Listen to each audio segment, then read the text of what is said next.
Hello, and welcome to World of Tanks. My name is Surge, and I will be casting this video, so to speak. Now, this is my first video I've ever made. Well, this is the third take, so I'm a bit tired of talking. But I will carry on anyway, because I want to get this right. So, this is a match on Westfield in my King Tiger. This results in a fairly good outcome for me. By my very low standards, if I had my XVM up to date, you would see that my WN8 is less than 1,000, so I'm not entirely a good player. So getting an outcome like this is a big deal for someone like me. Anyway, I'm going to start the match now. And the moral of this entire match is basically that RNG can do some really awful things to you, but it can also result in some incredible blind luck.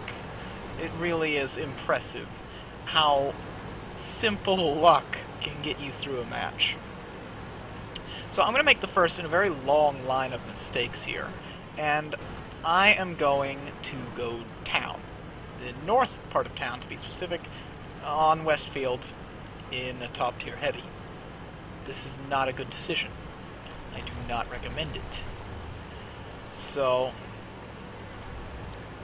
I am going to just go around the church here. I have the good sense to try and put the church between me and the hill. Then I'm not going to have the good sense to actually stop at some point. I'm going to keep going forward, hoping to get some better flanking shots on that T-20 prototype. And I'm going to present the side armor of my turret. There we go. That is my ammo rack down. The match has just started, and that cheeky T-25 has already taken out my ammo rack. So that is my repair kit gone.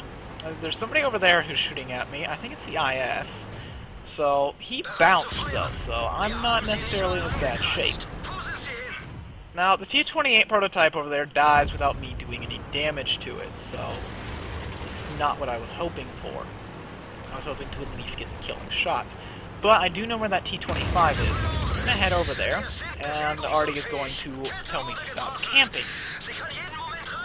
That is half my HP gone to splash damage. But that T-25 is still over there. Line up a shot, take it, and miss. But a T-21, I didn't have a chance to shoot him though because I was reloading. So I'm going to just YOLO that T-25. Okay, this isn't necessarily a bright idea. This opens me up to a lot of fire from behind. Then I stop to try and shoot the T-43. Blind shot it and miss. I miss anyways. Now, it dawns on me at this point that I need to check behind me. Fortunately, there's nobody in a position to shoot at me. I'm going to keep going. Now, the AMX-12 has found their 304, and I have found their SU-14. So I am going to kill the hell out of him. Because he tried to panic shoot me, and it didn't quite work for him. It's a bad spot for me to shoot from. Forward a little bit more, and nailed him. Now I see that T-25. It's time for some revenge. Yeah, I'm here, little T-25. Time for some surprise Anschluss. Okay, so he bounces off my front, and I had the good sense to face hug him so he can't shoot my lower glosses. But I forgot to wiggle my turret so he can't shoot my cupola. So he blows my cupola wide open there, takes out my observation device.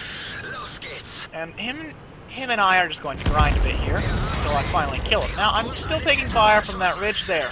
There's a Rudy and a Super Pershing up there that are shooting me to shit. I'm going to shoot that Rudy real quick while my tracks are still repairing, and then I'm going to get into cover. I think that ridge there can give me some good cover, but mostly I want to get behind that building. Okay, so now I'm in a better position to fight, and the Rudy realizes that he doesn't want to get into a slugfest with the King Tiger in a half-decent position, so he starts moving. There's an IS behind me, though. I don't want him shooting at my rear armor, but he's dead anyway, so it's all good. Now I'm gonna use that ridge there to protect me from the T-26 and the Rudy as I move up to try and support that T-150. I think if I sit in the shadow of that ridge, I can support the T-150 in the town over there. And he certainly needs it. He's up against a T-44. And as I approach, there's that there's that Rudy. They're both hauling. I'm gonna pop that Rudy real quick. Now that T-26, unfortunately, is out of my line of fire. I can't do anything to him. I am currently reloading.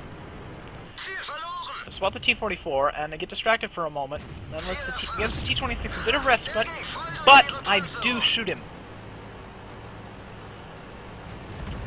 Now the T-43 from earlier has appeared in the town, so it is now 3 enemy tanks against me.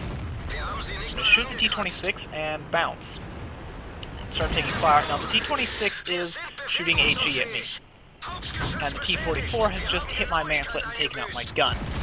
And there's another HE shell. Now I'm down to 64 HP. This is the closest to death I could possibly be in a tank with this much HP. So he bounces off the top of my turn. I think that was his last HE shell. And the T-44 just bounces again. Now I get to actually penetrate the T-26 this time. He bounces again, and I'm about to put a kill shot at him. But he vanishes at the last second, so I'm going to aim and shoot. Just narrowly nail him. That means it's me, T-44, with lots of support. So the T-44 is going to try and bum rush me. Unfortunately, he doesn't quite commit to a wide angle for flanking shots after he blows off my track. He crosses across my frontal arc, and he pays heavily for it. So that match really started out poorly. I went the wrong way. I was shot from multiple directions, lost my ammo rack instantly, which prevented me from repairing my gun later on there. But then at the end, by sheer dumb luck, that T-26, after he ran out of HE shells, he fixated on my cupola, trying to hit such a tiny target at that range, when my lower glossus was almost completely exposed. And his refusal to actually lower his aim a little bit and hit the actual proper weak point that he should have been aiming for allowed me to finish this match alive with 64 HP. So that is roughly 1,500 damage received, on top of about 2,600 damage blocked by armor and 2,800 damage dealt by my gun. This combined netted me HT-15 for dealing, receiving, and blocking a combined total of at least 6,000 hit points. This may not have been a stellar match for someone with Unicum stats or something, but for someone like me with a W&8 score of less than 1,000, this was a pretty stellar outcome for a match. About as good as I could have hoped, considering I effectively went full retard there.